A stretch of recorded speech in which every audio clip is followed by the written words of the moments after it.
I hope you're ready to stare at the bottom of your screen, because that's exactly what you will be doing with this Warframe. Temple is the newest addition to Warframe's roster, and at a first glance, they seem insane. Huge buffs to crit chance and heat damage, this should make them a top tier buffer and a DPS powerhouse. But there is a catch. Temple's entire kit is locked behind a poorly implemented rhythm mechanic that forces you to watch a tiny bar instead of actually playing the game. Despite that, we made a build that can level cap disruption. Ever wanted to see Lizzie melt a level cap demo? Stick around and find out. But first, let's go over Temple's abilities and why they're both amazing and frustrating at the same time. Let's talk about the passive. If Metal Hellsinger is your favorite game, you're gonna love this passive. Temple's abilities get buffed and costed energy if you cast them in sync with the metronome. On paper, that sounds great. In practice, it's a complete mess. Warframe is a fast-paced and chaotic game. Forcing players to stare at a small bar at the bottom half of the screen instead of actually playing is just bad design. There is no audio cue, no rhythm indicator outside of the moving UI element, nothing. This actively disrupts gameplay instead of enhancing it. Honestly, this needs a complete rework, but if the E won't do that, at least move the metronome to the top half of the screen so it's easy to track. They definitely need to do something about this, cause I don't want to stare at the bottom half for like 95% of the mission. That is not fun. Let's continue with the first ability, Pyrotechnics. We subsumed over their 1, since it's not worth keeping in a level cap setting. Instead, we have two options for you. At first, we have Caliban Sentient Ref for the damage vulnerability, because stacking a 120% damage vulnerability with a 170% crit vulnerability on top of a 750% heat damage bonus is not broken at all. No. This is, by the way, the choice that we recommend, but I'm gonna give you a second one, Banshee Silence. If you want to have an easier time surviving at level cap, this is the way to go. But you need to know one thing, Lizzie probably won't be able to kill level cap demos anymore, given that you're missing the 120% damage vulnerability. So yeah, pick your poison. There are other viable options, so keep an eye out for the Demon Prince and Hairless Persians video, whenever they decide to drop it. Now that we covered the subsume slot, let's go over the second ability, Overdrive. This is our main debuffing tool next to Sentient Ref, allowing basically anything in your setup to easily red crit with any weapon. It's a pretty insane buff that can't be deactivated by disruptors, but there is a major catch to it. You need to have line of sight to the enemies for it to apply. Now I know this isn't the end of the world, but on tight tile sets, it's noticeable. Your main goal is to always hit this intact with the metronome. This will straight up double your crit chance increase. On a quick side note, by the way, this applies to all of our innate abilities, not subsumed. Always try to hit them at the right time, else the abilities will probably feel very lackluster. Third ability, Ripper's Wail. A 4-second invulnerability phase, 750% added heat damage, and a full shield restore. Sounds great until you actually try using it. This ability has a stupidly long animation unless you stack 2 Tau Forged casting speed shards. At level cap, a 3-second stun lock that you have to cast every few seconds to stay alive is just beyond annoying. And guess what? If you miss the metronome timing, you don't even get the full invulnerability. You only get like a second at best.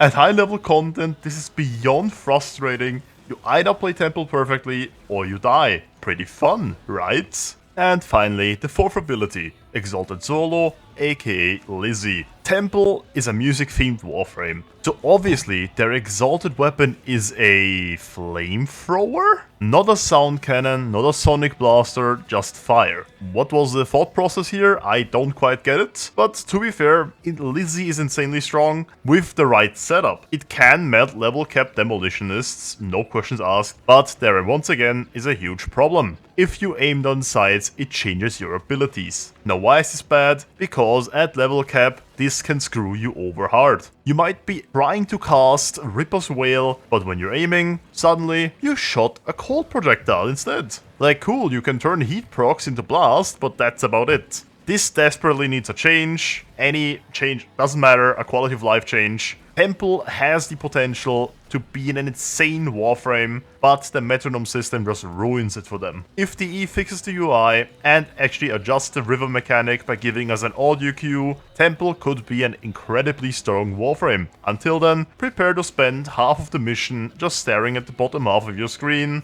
and trying to survive. Now that we covered Temple's abilities, let's go over the mod config that we came up with. In the aura slot, we have growing power for the power strength increase. While on the topic of power strength, we also have blind rage plus umbral intensify for the nice 140%-ish power strength increase. After that, we have prime continuity for the duration, prime flow plus equilibrium for the energy economy, stretch for the range, rolling guard as an extra added safeguard in case you miss the beat and have to recast the free on beat. And second to last, we are playing Arcane Vitality to double the heat procs, which explains itself, we're using Lizzie. In the Excel slots, there's a few options you can play here, but we personally recommend Prime Surefooted, because right back to when you miss the beat on the free, it is bad if you get knocked onto your ass and then are stuck laying there waiting to get back up. It is horrible, you will probably die in 99% of the cases, so Prime Surefooted is the best option you could play here. Though, there's two other options you could play, either Cunning Drift if you want 3 more meters on your 2, or you could play Power Drift for an extra added 15%. That's up to you. Editing Zefā here, I realized I forgot to explain Lizzie, so let's do that real quick. This build is just purely focused on crit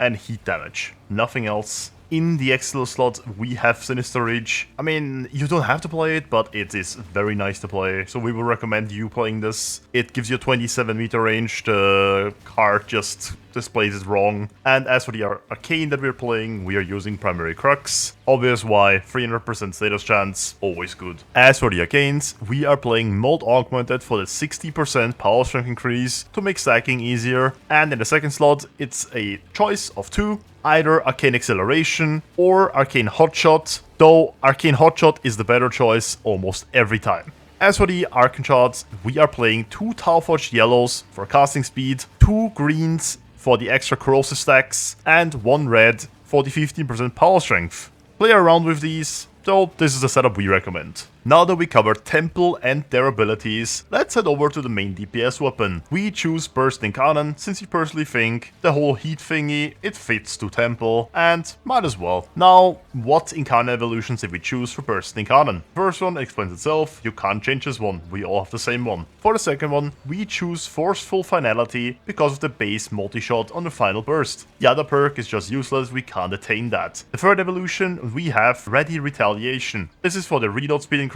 in case you wanna transform to Incarnate faster, because the minus recoil is kinda useless for MNK players, though if your controller might consider the recoil over this. On the fourth, we have the base crit chance increase, because crit chance is always goated. As for the config, it is a mix of Acuity and Heat DOTs. This works really well in any content, but especially in level cap content with frames that can buff the heat damage, like Temple does. Now, one thing I need to mention real quick, in case you didn't know it, Primary Acuity has been changed. Stealth nerf, whatever you want to call it, and now it doesn't function really well with multiplicative crit weapons, but Burst is not one of these weapons. It functions the same as it did before, so there's no worry about that. As for the weapon Arcane, we are using Primary Crux. This explains itself, because who doesn't want 300% status chance? That is just nutty. I'm about to blow your mind. You won't guess what primer we are using today. It is of course Compressor. Do I even need to explain it at this point? Here is the config.